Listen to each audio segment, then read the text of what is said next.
당신은 지금 한국은행 총재입니다. 모니터에는 실시간 환율 그래프가 떠 있고 숫자는 빠르게 움직이고 있습니다. 원달러 환율은 한때 1,480원대까지 치솟았습니다. 시장에서는 원화 가치 하락에 대한 불안이 커지고 있고 자본 유출 우려도 다시 고개를 들고 있습니다. 지난해 12월 정부는 환율 급등을 막기 위해 외환 보유액을 동원했습니다. 한 달 사이 26억 달러가 줄어들었고 이는 외환 위기 이후 12월 기준으로 가장 큰 감소폭입니다. 당국의 강한 개입 덕분에 환율은 일시적으로 1,420원대까지 내려왔지만 새해 들어 다시 반등했습니다. 지금 이 순간 당신은 선택해야 합니다. 시장 안정을 우선할 것인가? 외환 보유액 방어를 중시할 것인가? 오늘의 게임은 바로 이 선택의 결과를 따라가는 시뮬레이션입니다. 첫 번째 선택입니다. 환율 급등세를 진정시키기 위해 어느 정도로 개입하시겠습니까? 선택지 A는 이렇습니다. 보유하고 있는 달러를 대규모로 매도해 시장에 직접 개입합니다. 환율을 빠르게 눌러 심리적 불안을 잠재우는 전략입니다. 선택지 B는 이렇습니다. 강도 높은 구두 개입을 중심으로 시장에 경고 메시지를 던집니다. 필요할 경우에만 제한적으로 달러를 매도합니다. 선택지 C는 이렇습니다. 시장 자율에 맡기고 직접 개입하지 않습니다. 환율은 시장의 힘으로 조정되도록 둡니다. 잠시 생각해보세요. 당신이라면 어떤 선택을 하시겠습니까?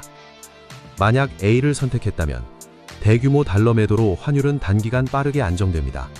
그래프는 아래로 꺾이고 시장의 공포 심리도 진정됩니다. 하지만 외환 보유액은 빠른 속도로 줄어들기 시작합니다. 시장에서는 외환 체력이 괜찮은가라는 질문이 나오기 시작합니다. B를 선택했다면 환율은 다소 안정되지만 변동성은 여전히 남아 있습니다. 투자자들은 당국의 실제 행동을 계속 지켜보며 관망합니다. 시장 불안은 완전히 해소되지 않습니다. C를 선택했다면 환율은 추가로 상승하며 변동성이 커집니다. 원화 약세가 고착될 수 있다는 우려가 커지고 시장 불안이 확대됩니다. 시간이 조금 흐른 뒤 외환 보유액이 7개월 만에 감소했다는 통계가 공개됩니다. 언론과 시장에서는 외환 건전성 논란이 다시 시작됩니다. 환율 방어에 너무 많은 달러를 쓰는 것 아니냐는 지적도 나옵니다. 두 번째 선택입니다. 선택지 A는 환율 안정을 최우선으로 두고 개입을 계속 이어가는 겁니다. 선택지 B는 개입 속도를 조절하며 시장 반응을 살펴봅니다. 선택지 C, 개입을 축소하거나 중단하고 시장 자율에 맡깁니다. A를 선택하면 환율은 비교적 안정된 흐름을 유지합니다. 그러나 외환 보유의 감소 속도는 더 빨라집니다. 일부 투자자들은 국가의 외환 안정성에 의문을 제기하기 시작합니다. B를 선택하면 환율은 단기적으로 출렁이지만 급격한 변동은 피할 수 있습니다. 외환 보유의 감소 속도도 어느 정도 조절됩니다. 시장은 여전히 방향성을 탐색합니다. C를 선택하면 외환 보유의 감소 압력은 줄어들지만 환율 변동성은 다시 확대됩니다. 시장 심리는 불안정해집니다. 세 번째 선택입니다. 국민연금이 한국은행과 외환 스와프를 활용해 환 해지를 가동할 수 있는 상황입니다. 국외 자산 투자에 필요한 달러를 한은으로부터 조달하면 외환 보유액에는 단기적인 감소 압력이 발생합니다. 하지만 장기적으로는 외화 유입을 통해 보완이 가능하다는 설명도 나옵니다. A를 고르면 환 해지를 적극 활용해 시장 안정에 힘을 실어줍니다. B를 고른다면 부분적으로만 활용해 리스크를 관리합니다. C는 환 해지를 사용하지 않고 보수적으로 운영합니다. A를 선택하면 단기적으로 외환 보유액은 더 줄어들 수 있습니다. 하지만 환율 변동성은 완화되고 중장기적으로는 외화 유입 여지가 생깁니다. B를 선택하면 안정성과 유연성 사이에서 균형을 유지할 수 있습니다. 다만 효과는 제한적일 수 있습니다.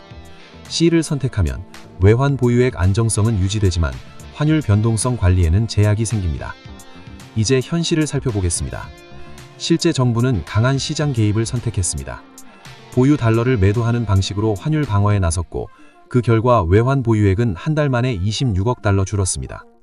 이는 7개월 만의 감소이자 외환 위기 이후 12월 기준 가장 큰 감소폭입니다. 1월 12일 현재 환율은 다시 1,470원을 넘어서며 지난달 24일 기록한 고점의 턱 밑까지 차올랐습니다.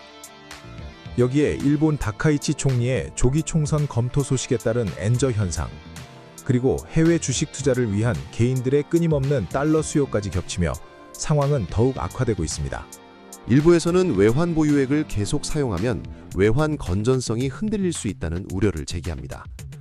반면 당국은 현재 외환 보유액 수준이 국제 기준에서도 충분히 안정적이라는 입장을 유지하고 있습니다. 결국 환율 방어는 단기 안정과 장기 체력 사이의 균형 싸움입니다.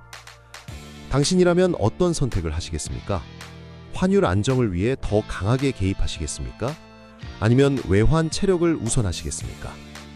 댓글로 당신의 선택을 남겨주세요. 다음 게임에서는 또 다른 경제 이슈로 돌아오겠습니다.